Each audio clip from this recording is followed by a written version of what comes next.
Baik Pak, dimulai sekarang ya.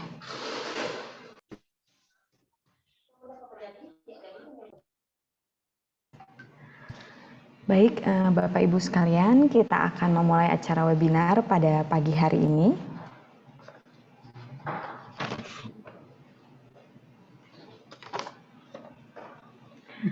Yang terhormat Kepala Pusat Riset Elektronika, Bapak Yusuf Nurwijayanto PhD.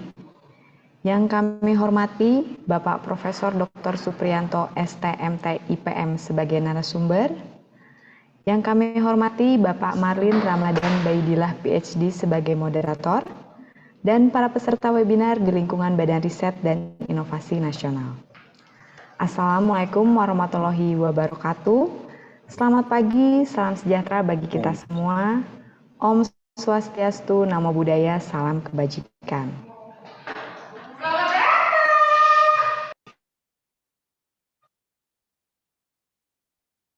Ya, maaf Bapak Ibu, puji syukur kita panjatkan kepada Tuhan Yang Maha Esa, berkat rahmatnya kita dapat berkumpul secara daring dalam kegiatan Pusat Riset Elektronika, Organisasi Riset Elektronika dan Informatika BRIN, yaitu webinar sistem, sharing ilmiah, sains dan teknologi elektronika serta manfaatnya, volume keempat tahun 2023, dengan tema Low Resolution Electromagnetic 3D Tomography Based EEG for Quantifying Motor Cortex Activity in Brain Computer Interface, Senin 15 Mei 2023.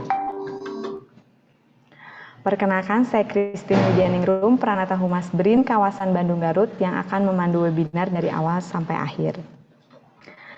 Bapak Ibu yang berbahagia, marilah kita terlebih dahulu berdoa sejenak. Berdoa akan dipimpin oleh Bapak Zaid. Kepada Bapak Zaid kami persilahkan. Assalamualaikum warahmatullahi wabarakatuh. Sebelum kita memulai acara kita pada pagi hari ini, sebaiknya kita berdoa. Mohon izin untuk doa akan saya pimpin dengan tata cara agama Islam. Bismillahirrahmanirrahim. Alhamdulillahirrabbilalamin wassalatu wassalamu ala asrofil anbiya'i wal mursalin wa ala alihi wa sahbihi ajma'in amma ba'du. Ya Allah, semoga kegiatan pada pagi hari ini memberi manfaat bagi kita semua dan bagi bangsa kita pada umumnya. Assalamualaikum warahmatullahi wabarakatuh. Amin.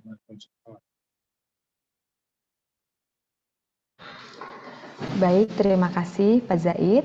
Bapak Ibu sekalian, selanjutnya saya akan membacakan panduan acara pada kegiatan pagi ini.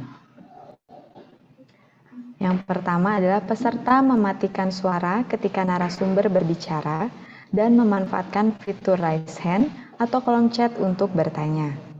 Yang kedua, peserta dipersilahkan mengganti nama dengan format nama spasi asal instansi, contoh Karim spasi BRIN. Yang ketiga, peserta dipersilahkan mengganti virtual background Zoom dengan virtual background yang disediakan, yang nanti akan di-share di kolom chat. Baiklah, selanjutnya adalah sambutan dan pembukaan dari Kepala Pusat Riset Elektronika kepada Bapak Yusuf Nurwijayanto PhD, kami silakan. Baik, terima kasih Bu Karim atas awalannya. Sebelumnya, Assalamualaikum warahmatullahi wabarakatuh. Yang saya hormati Profesor Supriyanto ya dari ITB, yang hari ini insya Allah akan berbagi sharing terkait keilmuan beliau dan apa yang menjadi sudah pengalaman beliau. Sebelumnya saya ucapkan terima kasih dan puji syukur kepada Allah Subhanahu wa taala yang masih memberikan limpahan rahmat karunia-Nya kepada kita semua sehingga kita bisa bertemu di sini secara online, secara daring, yang insya Allah kita akan berdiskusi terkait ilmu-ilmu, terkait pengalaman dari tentang low resolution electromagnetic 3D tomography based EEG ya, electroencephalography for quantifying motor cortex activity in brain computer interface. Oke, hari ini insya Allah narasumbernya adalah Profesor Supriyanto dan dimoderator oleh Mas Marlin. Sebelumnya saya mohon izin Prof mengenalkan saja kami dari Pusat Riset Elektronika. Saat ini kami terkait pengembangan di device dan sistemika, salah satunya ada di bagian kontrol elektronik, kemudian di elektromedis, kemudian ada beberapa teman yang juga terkait di secure electronic design, termasuk elektromagnetik dan lain-lain tadi. Mungkin nanti kedepannya kita bisa untuk sinergi lebih lanjut dan bisa kolaborasi, baik itu di berbagai bidang yang kita sesuaikan dengan Prof. Supriyanto. Mungkin itu aja dari saya. Terima kasih Prof. Supriyanto dan mohon sharing hari ini dan semoga bermanfaat untuk kita semua dan bangsa ini. Terima kasih. Saya kembalikan kepada. Terima kasih. Assalamualaikum.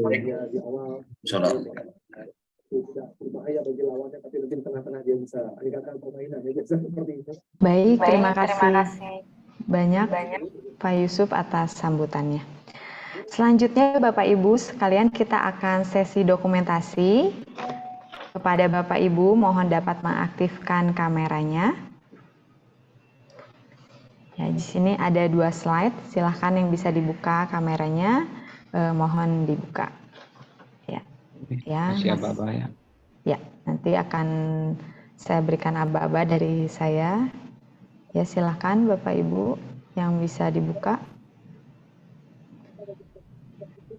Ya, ya masih ada yang membuka. Ya, silahkan. Ada 2 slide. Ada 2 slide ya. Saya hitung ya Bapak Ibu. Halaman yang pertama. 1, 2, 3. Masih ada yang buka, sebentar saya ulangi lagi ya. Halaman yang pertama. Masih ada yang buka itu. Ya, halaman yang pertama. 1, 2, 3. Ditahan dulu. Halaman yang kedua. 1, 2, 3. Ya, baik. Ya, terima kasih Bapak Ibu sekalian sudah berkenan untuk membuka kameranya. Nah, baik, selanjutnya adalah saya akan membacakan panduan sesi diskusi. Ya. Jadi yang pertama adalah moderator menentukan atau mempersilahkan peserta atau pertanyaan untuk dijawab. Yang kedua, peserta dapat mengajukan pertanyaan dengan menggunakan fitur raise hand. Dan yang ketiga, peserta juga dapat mengajukan pertanyaan di kolom chat Zoom. Ya. Selanjutnya, sesi materinya akan dipandu oleh moderator, tetapi terlebih dahulu saya akan membacakan dahulu CV beliau. Moderator kita adalah Bapak Marlin Ramadan Baidillah PhD, yang merupakan peneliti ahli muda Pusat Riset Elektronika BRIN. Riwayat pendidikan beliau adalah S1 bidang ilmu fisika dari Universitas Indonesia, S2 bidang ilmu Civil and Structural Engineering dari Universiti Kebangsaan Malaysia, dan S3 bidang ilmu Mechanical Engineering dari Chiba University. Pengalaman kerja beliau tahun 2018 sampai 2020, JSPS Postdoctoral Research Fellow, tahun 2020 sampai 2023 Chiba University Postdoctoral Research Fellow, dan tahun 2022 sampai sekarang ada peneliti ahli muda Badan Riset dan Inovasi Nasional. Penghargaan yang telah diraih tahun 2018 sebagai Juris Specialist Award Tomocloud Team MET Japan NEDO The Advanced IoT Project Selection Conference 2018. Lalu tahun 2019 Best Paper Award, a 2D CFD model of albumin-rich fluid distribution in human subcutaneous tissue for early stage of lymphedema prediction, the 10th International Conference on Thermofluid 2019 UGM. Dan di tahun 2023 adalah Outstanding Editorial Board Member, Jurnal Electrical Science and Engineering. Baik, tanpa berlama-lama lagi, saya serahkan sesi paparan dan juga diskusi kepada moderator kita, Bapak Marlin, kami silahkan. Baik, bismillahirrahmanirrahim. Assalamualaikum warahmatullahi wabarakatuh. Selamat pagi, salam sejahtera bagi teman-teman semua, rekan sivitas PRE BRIN, dan juga rekan-rekan peneliti baik di institusi dalam negeri maupun di luar negeri. izinkan saya Marlin untuk memoderasi webinar kita kali ini ya. Saya ucapkan juga terima kasih pada MC, kemudian Mas Zaid, kemudian juga Pak Yusuf tadi sudah mengawali acara ini. Kemudian tentunya saya ucapkan terima kasih Prof. Supriyanto atas keluangan waktunya ya untuk bisa sama-sama sharing hasil penelitian yang sudah dikembangkan selama ini di ITB kepada kami. Tentunya kami ini para masyarakat yang haus akan ilmu baru gitu ya. Jadi mudah-mudahan kita bisa berkolaborasi nanti. Nah, teman-teman sekalian, izinkan saya coba membaca kurikulum vitae ya dari Prof. Supriyanto. Ini mohon maaf saya coba share screen sebentar. Ya, sudah terlihat ya. Jadi pembicara kita kali ini adalah Prof. Supriyanto, Profesor Dr. Supriyanto STMT IPM. Jabatan saat ini sebagai guru besar di bidang instrumentasi biomedis ITB ya. Kemudian riwayat pendidikannya ini diawali tahun 1994, lulus S1 di ITB dengan jurusan sarjana teknik. Wah, ini ITB tengah ya. Kemudian S2 lulus tahun 98 di ITB juga dengan gelar Magister Teknik ya, Instrumentasi dan Kontrol. Dan S3 lulus tahun 2006 di Belanda di Delft University of Technology. Nah, untuk pengalaman kerja beliau saat ini di bidang pengembangan institusi sudah diawali dari tahun 2006 semenjak lulus S3 ya hingga sekarang masih menjadi aktif anggota Senat Akademik di ITB. Nah, untuk berkenaan sama riset ya, teman-teman kalau misalkan ada yang tertarik dengan bidang riset beliau bisa cek di Google Scholar ya. Sorry, ini mungkin nggak kelihatan. Di Google Scholar, ini saya coba snapshot ya. Kalau misalkan ingin melihat apa saja paper-paper yang sudah dipublish ya, baik conference maupun peer review jurnal, ini bisa dicek di Google Scholar. Nah, untuk pengalaman riset 5 tahun terakhir, ini coba saya ambil beberapa bagian aja ya, Prof, di kurikulum vitae yang di-sharing tempo hari. Pertama ini tahun 2015 berkenaan dengan biomarker potensial pada citra digital radiografi gigi. Kemudian tahun 2016 risetnya berkenaan dengan pengembangan sistem pencitraan deformasi, profil 3D permukaan kulit dengan one-shot fringe projection. Kemudian dilanjutkan tahun 2017 ada pencitraan 3D berbasis proyeksi fringe berwarna, dan tahun 2018 interaction between ultrasound wave and needle in soft tissue. Dilanjut tahun 2019 ada pengembangan sistem biosignal feedback untuk evaluasi keberhasilan efek terapi motorik repetitif. Dan di tahun 2021 ada pengembangan neurofeedback dengan metode low resolution brain electromagnetic 3D tomography berbasis perekaman sinyal listrik otak. Dan yang terakhir dan masih aktif mungkin ya di sini perangkat fisioterapi medis customizable active orthosis dengan pendekatan additive monitoring manufacturing dan lain-lain ya. Di sini dalam kurikulum vitae-nya cukup banyak pengalaman riset 5 tahun terakhir, tapi saya coba resume yang berkenaan dengan topik webinar kita pada kali ini. Nah, sedikit intermezzo aja mungkin teman-teman untuk mendapatkan semacam motivasi ya untuk mengikuti jalannya webinar kali ini. Mungkin tomografi IGG ini kan sudah sesuatu yang sangat common ya di dunia medis di Indonesia maupun di luar negeri, dan memang sudah lama dikembangkan. Nah, pengembangan implementasi pencitraan ya 3D imaging pada IGG ini nanti itu punya efek yang cukup luar biasa, tidak hanya di dalam dunia medis ya, tapi juga dunia psikologi, dan juga yang terbaru itu bukan terbaru ya, mungkin dua dekade terakhir mereka itu sudah menerapkan IGG ini untuk neuromarketing. Nah, ini cukup menarik ya. Jadi gimana caranya buat produk dan bisa mendapatkan daya tarik menarik ya di masyarakat itu dievaluasinya dari EEG gitu ya. Tapi jadi tidak lagi dilihat dari survei ini barang bagus apa enggak gitu, tapi dilihat dari bagaimana penilaiannya yang secara objektif ya, dievaluasi dari 3D imaging ini. Nah, kita pengen tahu rekanan tim peneliti dalam negeri kita ya dari Prof. Supriyanto dan tim kira-kira sudah sejauh apa, dan mungkin ya teman-teman ini ada semacam dapat ide baru gitu ya untuk dapatkan topik riset untuk mungkin yang S2 atau S3 ya mau dapat mau lanjut studi S2 dan S3 di bawahnya Prof. Supriyanto ya, mungkin Prof izin kita langsung todong pagi-pagi, siapa tahu mungkin ada teman-teman yang mau lanjut S2 di dalam negeri gitu ya. Nah, ini bisa jadi peluang gitu ya teman-teman sekalian. Tanpa berlama-lama lagi ya untuk mengawali dari webinar kali ini, kita mohon izin kepada Prof. Supriyanto, waktu dan layar kami persilakan. Terima kasih Mbak Marlin. Ya. Terima kasih atas kesempatannya untuk bisa saya menyampaikan sharing hal-hal yang selama ini kita lakukan di penelitian kami di Laboratorium Instrumentasi Medik.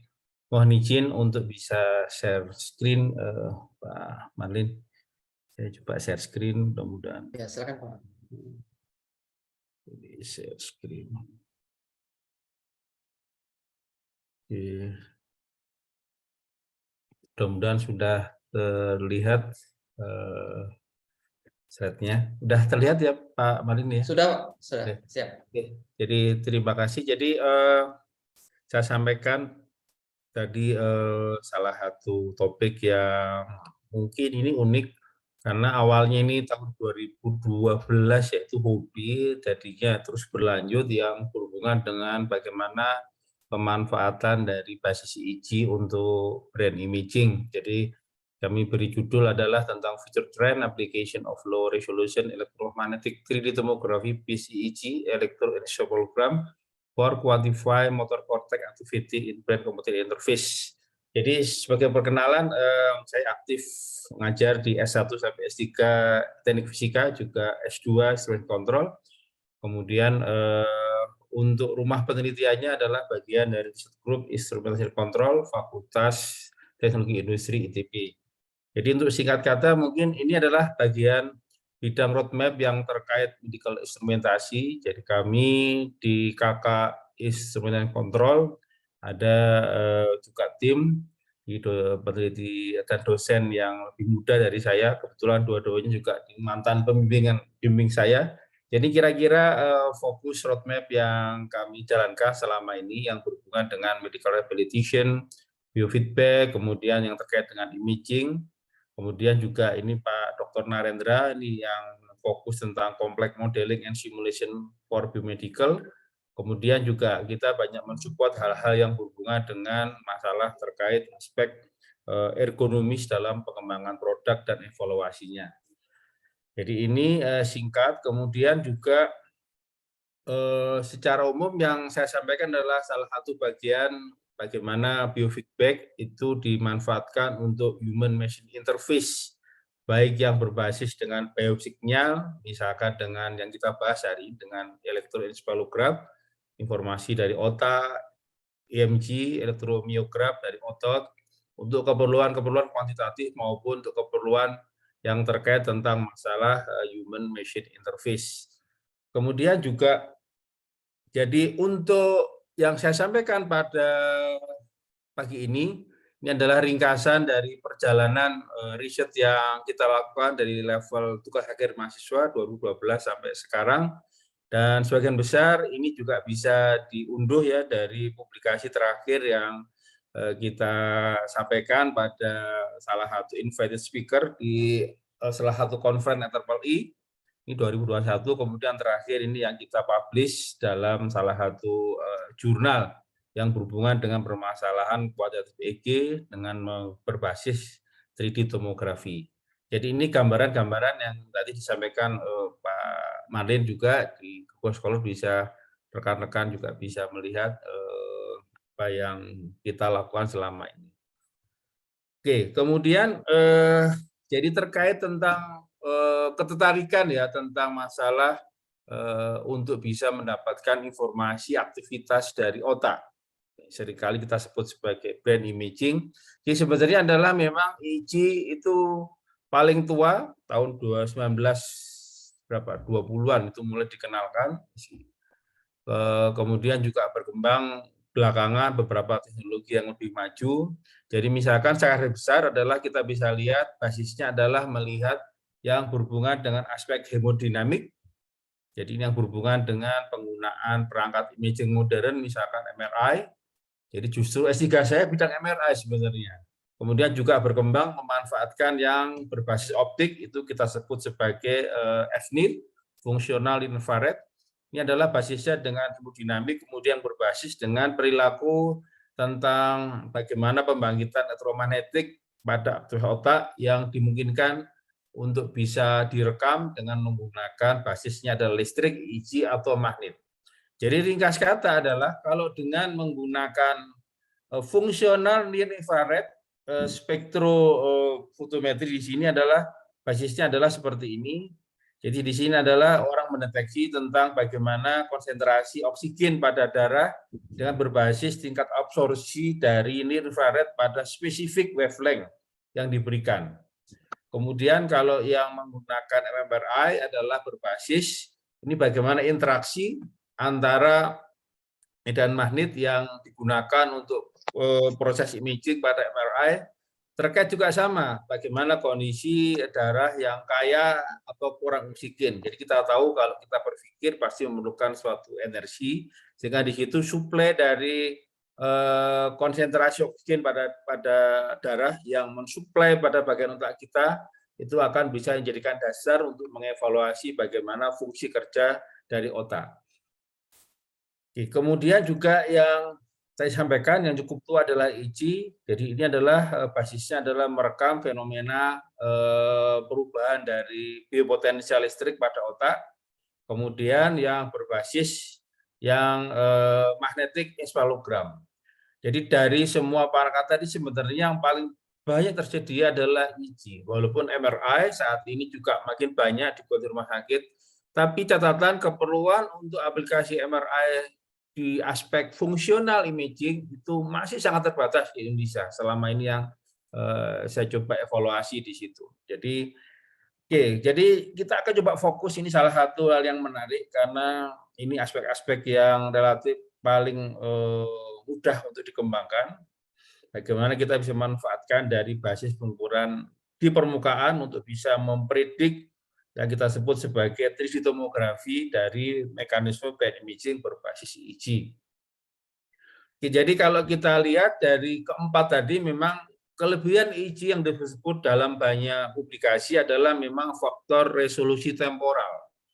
Jadi karena memang betul-betul merekam dari aktivitas yang terjadi pada bagian sel neuron sebagai bagian yang bekerja menentukan fungsional dari otak.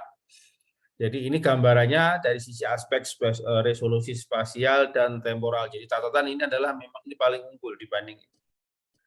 Kemudian dari sini adalah juga saat ini juga berkembang bagaimana memanfaatkan EEG lebih dari sekedar hanya untuk kuantifikasi mekanisme kerja otak, tapi juga dimungkinkan untuk keperluan tadi disebut sebagai human machine interaction. Jadi kalau fokusnya dari EEG seringkali orang menyebut sebagai brain computer interface.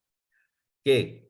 Jadi sebenarnya kalau kita melihat bahwa perkembangan dari brain computer interface yang kita tekuni dalam beberapa dekade terakhir adalah basisnya adalah perekaman dari biopotensial listrik otak di permukaan. Jadi aplikasinya yang berkembang adalah kebutuhan untuk rehabilitasi medik misalnya seperti ini. Jadi di sini adalah jika ada masalah dari jalur informasi otak ke bagian motorik maka diharapkan bisa ditangani dengan pendekatan teknologi yang kita kenal sebagai brain computer interface di sini.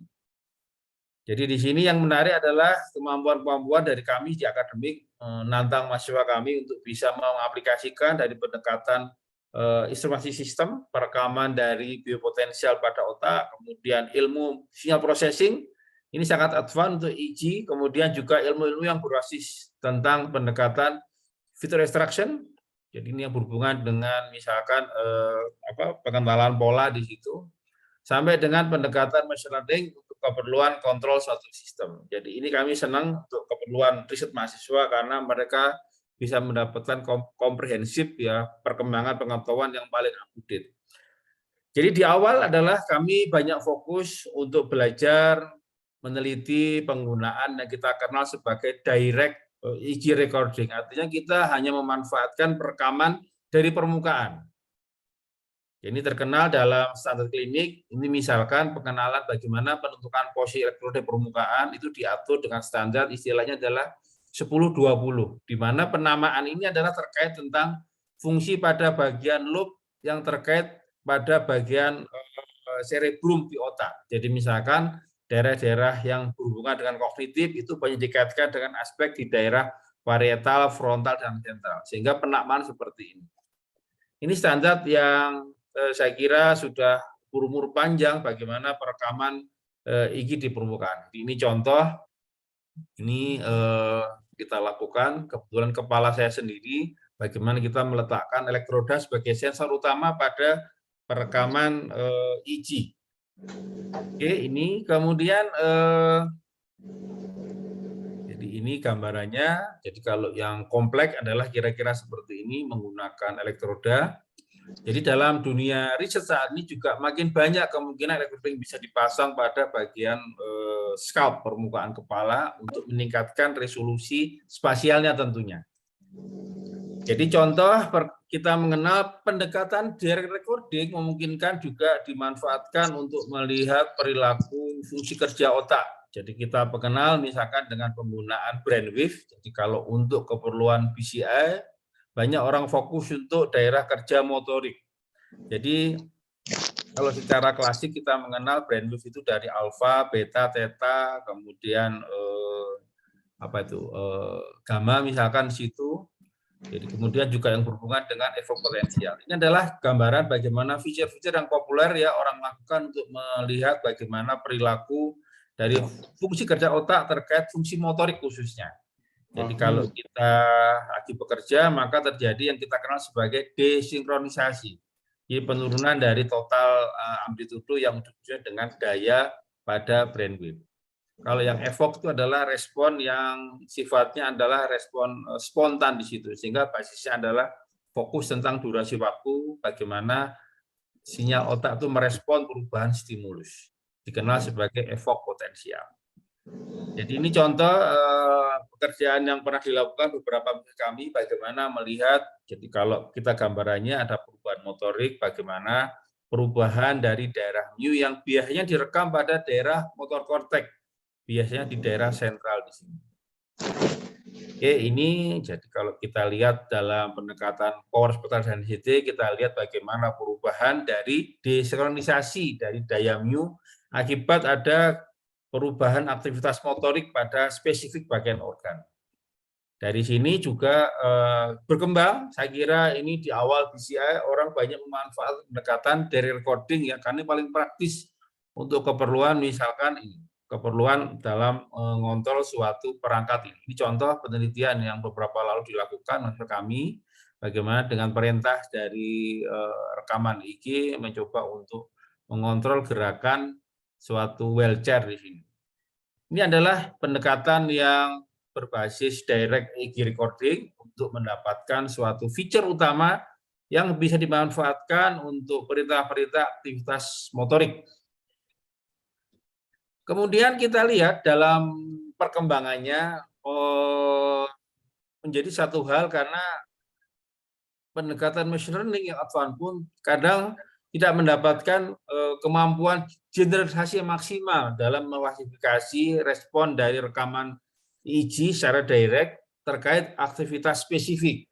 Sehingga muncullah berkembang bagaimana kalau juga dikembangkan kombinasi dengan mengevaluasi dari yang kita sebut sebagai source localization. Jadi kalau kita dengan direct hanya terkait permukaan, boleh jadi rekaman pada titik sentral adalah hasil superposisi atau cross talk dari bagian lobus yang lain. Sehingga orang tertarik untuk mempredik daerah dari sumber utama terjadinya informasi yang direkam dengan direct recording EEG. Dari sini kita mulai belajar sesuatu hal yang memang lebih rumit untuk bisa mendapatkan pendekatan inverse problem dari source localization. Prinsipnya adalah di sini, jadi kalau dengan pendekatan daerah kita mendapatkan rekaman dari beberapa titik elektroda pada EEG, Ini di permukaan, jadi kita menggunakan elektroda, kemudian kita bisa predik bagaimana informasi yang menjadi sumber terjadinya variasi dari perubahan amplitudo, kemudian frekuensi yang terekam pada bagian permukaan otak. Ini kita kenal sebagai juga non-invasive EEG measurement. Karena dalam klinik juga ada yang pendekatannya dengan needle, artinya dibuka dulu ini bagian scalp-nya untuk memasang elektroda. Jadi untuk penelitian kita seringkali lebih nyaman menggunakan yang surface ya elektroda karena non-invasif di situ. Oke, dari sini adalah usaha untuk mengurangi risiko crosstalk seperti apa. Ini yang menarik yang kita dorong untuk kita kembangkan karena sebenarnya modalnya adalah kemampuan kita dalam melakukan computational imaging di sini. Jadi idenya adalah dengan diberikan informasi permukaan perekaman dari EEG di permukaan, kemudian kita bisa mempredik dengan pendekatan info problem untuk mengevaluasi daerah pada korteks yang menjadi sumber utama terjadinya perubahan perekaman pada permukaan. Kemudian dengan kombinasi rekonstruksi, kita bisa mendapatkan pendekatan yang populer disebut sebagai low resolution, ya, 3D tomografi berbasis elektromagnetik untuk hasil rekonstruksi dari EEG. Ini yang gambaran seperti ini. Jadi indah di hasil akhir memang bagi peneliti yang bidang sains engineering ini challenging dalam sisi-sisi yang terkait tentang permasalahan inverse problem. Mari kita tunjukkan bagaimana prinsip dasar agar dari rekaman EEG kita bisa mendapatkan informasi yang indah dari pendekatan 3D tomografi. Termasuk tantangan seperti apa.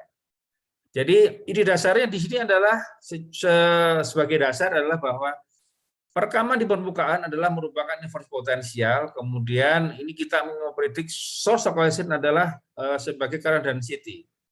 K adalah suatu fungsi yang menyatakan bagaimana geometri dari otak yang akan kita setting pada pendekatan proses rekonstruksinya. Plus N adalah noise, sehingga harapannya adalah dengan is problem kita diharapkan mendapatkan J sebagai source localization-nya. Jadi ini adalah secara fisik yang menarik karena memang mekanisme fungsi kerja dari action potensial pada neuron adalah merupakan fenomena yang terkenal adanya suatu medan dipol di bagian inti dan luar dari suatu sel neuron di situ. Ini yang populer disebut sebagai dipole source. Kenapa dipole? Karena di situ memang terjadinya perbedaan potensial pada bagian perbedaan medan listrik pada bagian sel neuron yang menyebabkan sumber terjadinya listrik pada perekaman EEG. Kemudian yang menarik di sini adalah bagaimana kita mendapatkan K. Ini yang saya suka dari pengalaman dulu S3 tentang MRI, maka menentukan K adalah bagian menentukan bentuk geometri. Jadi analoginya kalau kita menggunakan pendekatan inverse problem, misalkan finite element, kita perlu bentuk geometri. Nah, dalam perkembangan penelitian adalah di sini bentuk geometri bisa digunakan informasi hasil perekaman dari MRI. Dari MRI untuk mendapatkan ini. Jadi dari perkembangan mulai dengan pendekatan hanya awalnya bola, kemudian makin kompleks dengan memanfaatkan hasil 3D MRI. Jadi saat ini kami untuk penelitian akan memanfaatkan database yang maju ya dalam beberapa penelitian di tempat lain tentang penggunaan geometri. Jadi parameter K Pak dengan pendekatan 3D MRI images. Jadi ini tantangannya di sini. Jadi kalau kita sudah mendapatkan K, itu adalah tantangannya kita dari sisi komputasi. Tentunya bertanya bahwa K yang ideal seperti apa? Idealnya adalah K memang spesifik ya, di-scan dari kondisi subjek atau bentuk dari kepala dari pasien tertentu atau mungkin dari bentuk-bentuk spesifik ya terkait suku bangsa misalkan. Jadi saat ini kita masih menggunakan jenis K dari standar yang masih common saja di situ dalam pembelajaran. Jadi ini adalah gambarannya. Tentunya adalah di sini sebagai permasalahan inverse problem adalah bagaimana kita mendapatkan solusi yang unik di situ. Kemudian optimal karena aspek mendapatkan solusi yang unik dan bisa menjawab permasalahan yang kita evaluasi ini tantangan dalam penggunaan inverse problem untuk mendapatkan 3D tomografi EEG di sini. Jadi komputasi tentang ini juga, ini saya kira juga Pak Marlin ya, Mas Marlin PhD ini juga familiar sekali permasalahan problem. Jadi ini gambarannya. Jadi kalau kita ulang lagi adalah misalkan kita batasi dan terakhir adalah kita tertarik yang berhubungan dengan aktivitas motorik, jadi motor korteks, maka kita mencoba sejauh mana kita bisa mendapatkan pendekatan dari mulai pre-processing, kemudian pendekatan infus problem untuk rekonstruksi, mendapatkan daerah-daerah mana saja yang sangat aktif jika kita menggerakkan aktivitas motorik pada tangan. Itu menjadi contoh-contoh pada slide berikutnya. Anggap aja nih itu. Oke, jadi ini kalau tertarik sebagai dasar, bagaimana kita bisa mendapatkan, tentunya adalah apa? J. Jadi ini adalah P adalah yang terukur dari permukaan, adalah merupakan sinyal EEG. Kemudian K adalah geometri yang kita definisikan. Kemudian J adalah yang harus kita carikan solusinya dengan pendekatan iso problem. Sehingga di sini menjadi challenging. Salah satu algoritma yang relatif paling stabil dan klasik adalah yang disebut dengan LORETA, Low Resolution Electromagnetic 3D Tomography. Jadi ini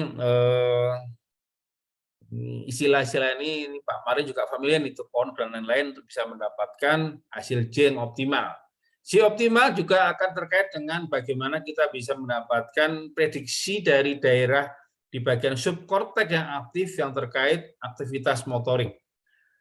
Contoh kita lihat di sini adalah yang berikutnya. Jadi usaha-usaha untuk bisa mendapatkan prediksi dari location bagian korteks yang aktif terkait motorik tetap challenging, sehingga berkembanglah pendekatan agar bagaimana solusinya menjadi lebih stabil, kemudian juga lebih akurat dalam mempredik posisi-posisi yang terkait ini. Oke, ini yang dikenal dengan adalah LORETA. Jadi saat ini adalah memang untuk support penelitian, jadi saya identifikasi adalah ada beberapa toolbox besar yang disupport oleh banyak peneliti di dunia untuk bersama-sama dalam mengembangkan pendekatan untuk pertama adalah algoritma, kemudian post processing, pre processing, termasuk aplikasi apa yang bisa kita jawab dengan pendekatan yang source localization sebagai basis dari 3D tomography EEG. Yang pertama adalah EEG Lab, ini dikembangkan dari research group di California University. Kemudian juga ini field trip yang dari Dondrecht yang Netherlands juga ini. Jadi ini sifatnya adalah open, berbasis di MATLAB, juga sekarang saya lihat juga di Python yang mengajak peneliti di dunia agar bisa terus berkontribusi dalam pengembangan yang berhubungan dengan brain imaging. Oke, jadi tentunya memang kalau untuk klinik sudah tersedia beberapa tool software yang sudah well proof untuk pendekatan gabungan antara kuantitatif EEG termasuk untuk tomografi EEG. Oke, ini gambarannya. Jadi ini contoh yang kita lakukan, yang kita publish di 2023 tentang masalah aplikasi ini. Jadi saat pandemi nggak ada pilihan, sehingga susah memberi subjek bersama mahasiswa, kita lakukan pengukuran seperti ini. Jadi intinya adalah untuk kasus yang motorik gripping dan non gripping. Jadi tahapan pertama adalah memang bagaimana kita meredus aspek crosstalk ya pada sumber, sehingga populer adalah kita perlu pre-processing dari mulai filtering, kemudian juga pendekatan independent component analysis ya untuk bisa dimanfaatkan kita sebut sebagai spatial filtering di situ. Jadi misalkan kita ingin fokus daerah mu, kita filter untuk bandwidth yang mu wave di sini. Kemudian dari situ kita petakan dan kita lakukan yang paling unik adalah kalau kita ingin memanfaatkan pendekatan yang 3D tomografi, maka informasi tentang peletakan elektroda. Jadi kalau direct measurement, direct EEG recording, kita hanya perlu mengetahui posisi elektroda pada bagian permukaan otak. Bisa kita sebut sebagai misalkan sentral zenit paling atas itu ubun-ubun ya CZ. Nah, dalam pendekatan untuk rekonstruksi tomografi, kita akan convert informasi posisi elektroda dalam bentuk koordinat. agar bisa dimanfaatkan untuk keperluan info problem tadi. Jadi HKK tadi adalah perlu event koordinat di sini. Sehingga ini yang paling unik. Jadi biasanya dalam standar kita diberikan informasi tentang elektroda. Jadi saat ini kita mengacu pada Montreal Neuro Institute untuk bisa mengadopsi bagaimana prediksi umum tentang posisi koordinat pada bagian-bagian peletakan elektroda yang biasa dilakukan dalam studi klinik. Ini CZ itu punya, misalkan ini adalah posisi XYZ-nya di sini. Dan disinilah kita bisa memanfaatkan untuk proses rekonstruksi dalam mempredik kondisi dari daerah current density pada bagian yang kita amati di sisi source localization-nya di situ. Oke, ini gambarannya. Jadi di sini adalah template-nya, kita sekarang masih mengacu dari database dunia yang dikumpulkan pada MNI. Jadi saya lihat belum ada contoh kasus untuk scanning ya otaknya orang Indonesia misalkan. Rata-rata adalah Europe, Amerika yang terkait bentuk geometri dari otak yang digunakan. Oke, ini jadi ini gambarannya. Jadi kalau kita ulang lagi adalah dari permukaan infus problem kita ingin mendapatkan bagian dalam di sini. Itu inti yang kita perlukan dalam mendapatkan pendekatan source localization. Contoh di sini adalah dari hasil kasus misalkan kita bandingkan bagaimana kondisi dari tangan pada saat dia menggenggam dan tidak. Ini contoh pada bagian lengan kanan. Jadi dalam literatur neuroscience kita mengenal permasalahan kontralateral di situ. Jadi istilahnya kalau tangan kanan aktif maka harusnya otak motorik kiri lebih aktif.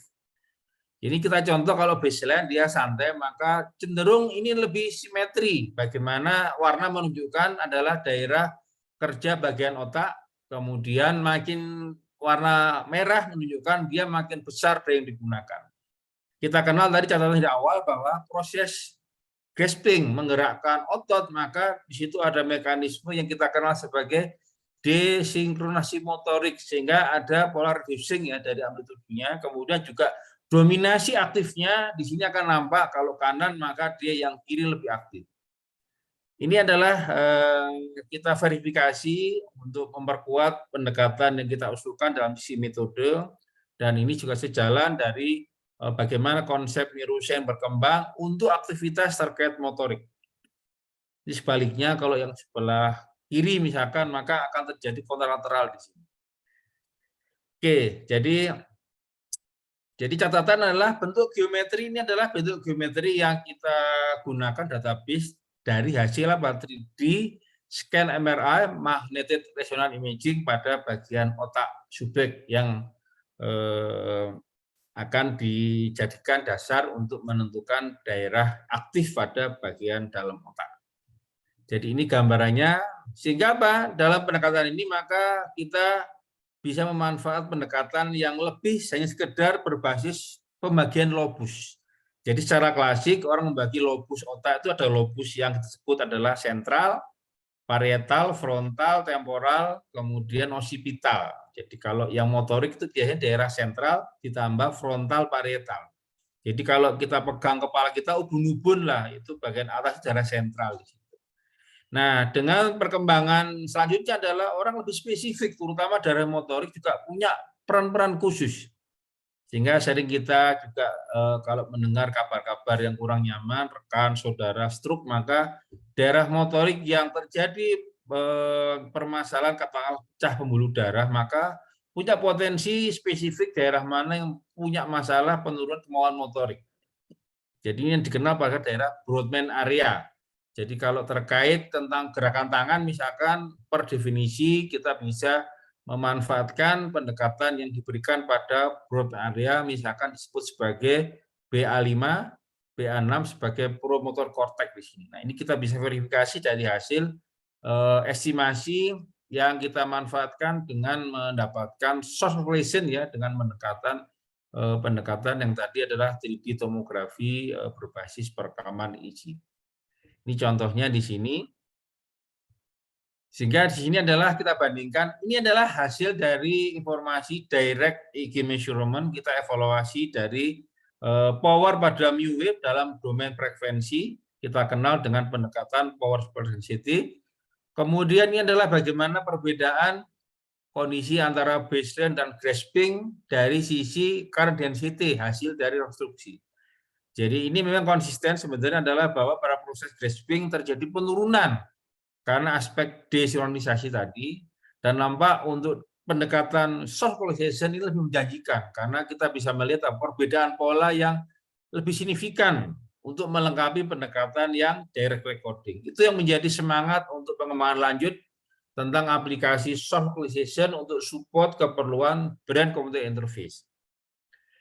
Jadi ini contoh-contoh gambarannya yang tadi saya sampaikan, ini antara proses ini.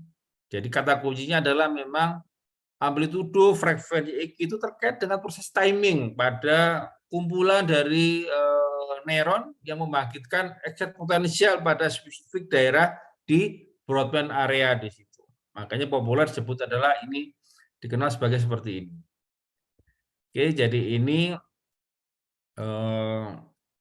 evoke respon sinkronisasi kalau D desinkronisasi. Nah, sebagai gambaran adalah kita bercita-cita memang terus untuk memanfaatkan ini. Jadi misalkan ini kita fokus saat ini adalah kebutuhan untuk membantu dari sisi robot rehabilitasi. Misalkan bagaimana jika seseorang punya masalah ini, kita lagi fokus pendekatan yang soft robotik ya untuk glove. Jadi kita bayangkan kalau subjek-subjek yang memang belum punya kemampuan ya dalam memberi perintah motorik, maka bisa dibantu langsung dari perintah dari otak di sini untuk menggerakkan perangkat misalkan seperti ini. Ini adalah glove untuk rehabilitasi. Jadi di sini jadi lebih menarik karena kita bisa melihat lengkap di sini. Jadi saya ingat terkait dengan yang mengundang ini pusat elektronik juga saat ini juga perkembangan dari kebutuhan yang kita sebut sebagai wearable EEG juga menjadi tren dunia. Agar kita bisa mendapatkan penggunaan EEG menjadi lebih praktis ya dalam pendekatan untuk katakanlah keperluan BCI. Oke, ini jadi ini adalah salah satu mimpi untuk bidang klinik misalkan bisa mensupport ya pendekatan kombinasi antara penggunaan MRI dan non MRI di sini. Jadi istilahnya kita tahu MRI lebih mahal, jadi pasien-pasien yang sedang diterapi, maka pada saat transisi mungkin kita bisa memanfaatkan hasil dari pendekatan tomografi EEG untuk mempredik bagaimana progres hasil dari terapi dalam memaksimalkan fungsi motorik yang setelah stroke mengalami penurunan fungsi. Ini tentunya akan menarik karena akan bisa meredus ya beban dari pasien kalau sekarang berada di BPJS dalam terus memantau perkembangan hasil dari terapi jika punya masalah kemampuan motorik ya yang turun di sini. Ini contoh-contoh seperti ini. Kemudian juga ringkasan, jadi sering saya sebut bahwa saat ini memang tadi juga diberi pengantar oleh moderator Mas Marlin juga, maka saat ini memang penggunaan brain imaging tidak hanya fokus ke bidang medical, kita mengenal untuk keperluan diagnosis dan detection di sini, juga mulai berkembang untuk non-medik, neuroekonomik, neuromarketing, sampai untuk keperluan game teknologi, termasuk untuk keperluan yang berhubungan dengan brand computer interface. Jadi ini salah satu ringkasan yang coba saya buat, beberapa kali kita diminta, karena juga tren yang menarik adalah dalam waktu dekat juga perangkat-perangkat MRI juga menjadi lingkup portable. Jadi untuk lingkup Indonesia ini menarik karena adalah modalnya kita kuat di inverse problem, matematik problem, kita bisa mensupport kombinasi ya dari penggunaan EEG plus geometri MRI untuk bisa mempredik bagaimana tentang daerah-daerah aktif pada bagian otak terkait proses atau mekanisme pada saat memberikan rangsangan khususnya motorik di sini. Oke, ini kemudian sebagai penutup ya di sini. Jadi ini adalah beberapa pustaka yang kita coba baca juga di sini. Kemudian juga saya catat dari 2012 memang pertama adalah perangkat EEG itu sangat banyak di Indonesia pertumbuhannya. Tapi memang minat ya untuk bisa memanfaatkan EEG secara maksimal itu masih jadi catatan. Catatan yang saya kira juga bersama-sama menjadi peluang bersama agar ini bisa menjadi lebih manfaat ya untuk bisa mendukung baik untuk keperluan medis maupun untuk evaluasi non medis di situ. Saya kira itu yang singkat saya bisa sampaikan secara ringkas. Sekali lagi ini bahannya ada di publikasi, nanti saya share ya PPT-nya, silakan rekan-rekan juga bisa menjadikan inspirasi untuk bisa punya teman juga saya terus mengembangkan keperluan dari pengembangan IC ya, tidak hanya untuk direct recording dan processing-nya termasuk pendekatan yang berbasis yang tomografi, termasuk pengembangan perangkat yang katakanlah wearable tadi di situ. Saya kira itu, saya kembali lagi ke moderator untuk sesi berikutnya yang akan disiapkan. Terima kasih. Ya, baik, terima kasih banyak Prof. Suprianto. Alhamdulillah teman-teman sudah kita simak ya bersama-sama tentang perkembangan riset dari timnya Prof. Supri di ITB. Kita langsung lanjut aja ke sesi tanya jawab ya. Nah, ini kita fleksibel aja ya, Prof. Saya punya beberapa pertanyaan, kita bisa lihat ya di kolom chat. Saya awali dari kolom chat dulu ya, nanti mungkin baru yang resen. Oh, di sini ada resen, ada Dr. Etwi. Wah, ini pakarnya ini. Dr. Etwi, tunggu sebentar ya. Saya lihat di sini dulu. Ini pertanyaan pertama, Prof ya. Kita 3-3 dulu ya, Prof. Atau Boleh, langsung silakan. satu pertanyaan langsung dijawab? Mungkin. Bebas. Satu Oh, mungkin bebas. yang lebih Oke, nyaman ya. oke. Iya, ya. Lebih rinci lah gitu. Oke, siap. Jadi pertanyaan pertama dari Pak Iman ini. Beliau bertanya, untuk sistem data akuisisinya berapa sampling rate dan resolusi ADC yang dipergunakan, kira-kira berapa?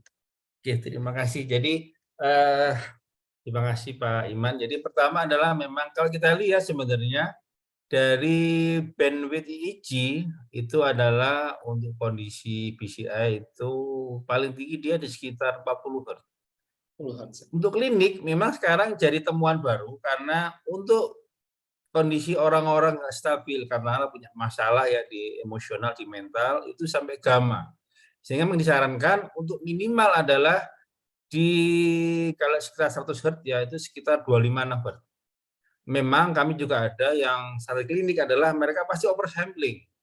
Jadi rata-rata 512 sampai sekitar 2048. Tapi untuk yang keperluan katakanlah wireless EEG yang sekarang dipasarkan itu adalah rata-rata di sekitar 256.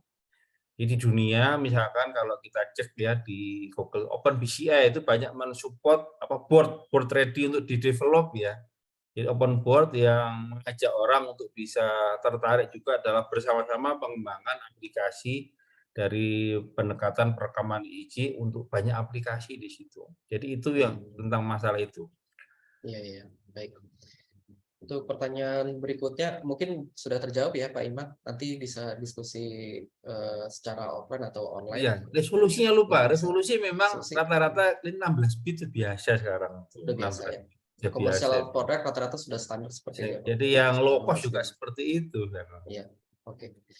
Untuk berikutnya dari Mas Yudi di Pusat Riset Elektronika, apakah dalam brand komputer interface sinyal yang direkam untuk sebuah aktivitas dari seseorang individu akan sama rekaman sinyalnya jika dibandingkan dengan individu lainnya? Jika tidak, apakah yang membedakan dan bagaimana cara mengidentifikasi sinyal berbeda untuk aktivitas yang sama?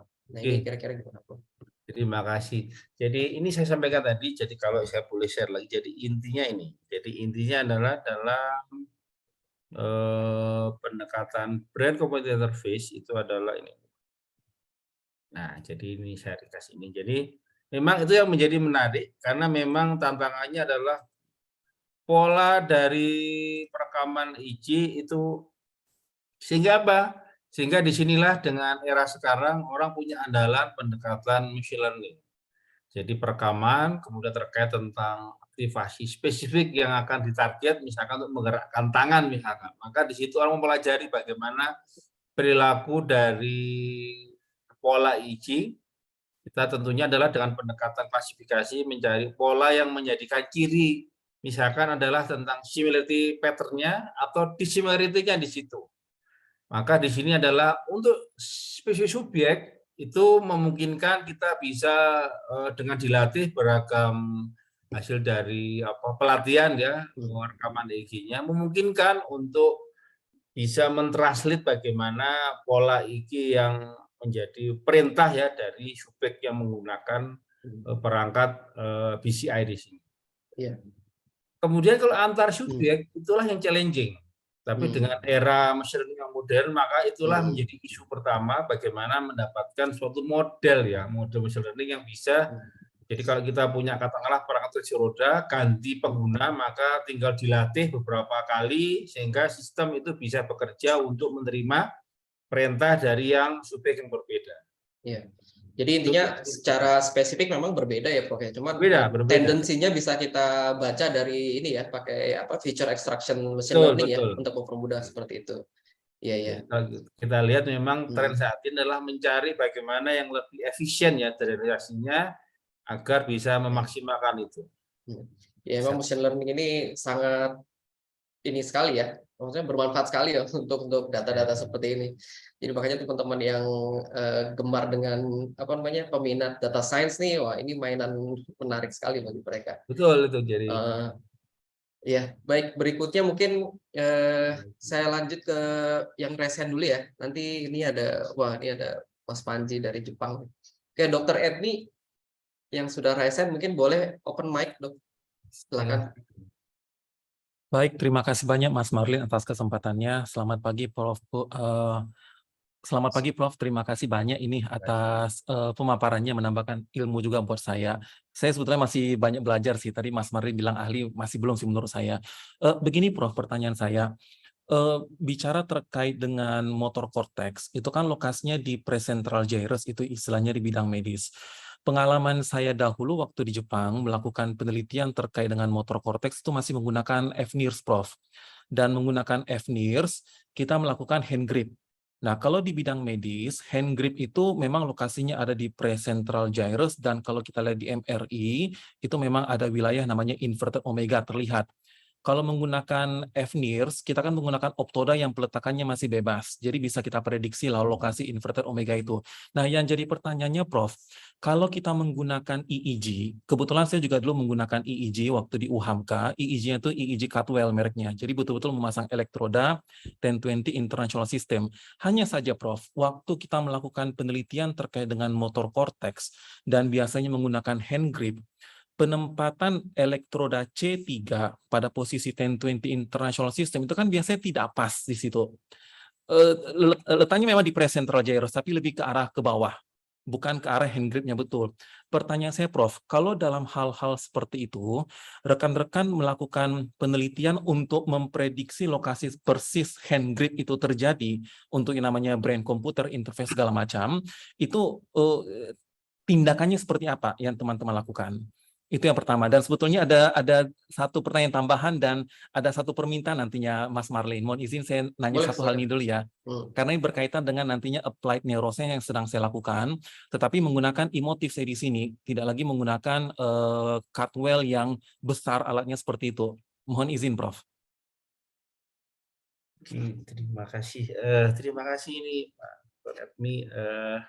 Jadi yang pertama memang terkait ini. Jadi kita tahu permasalahan memang kelemahan EEG klinik itu adalah memang kita sebut dalam bahasa kami dan ini adalah rendahnya spasial resolusi tadi di situ. Itu yang pertama.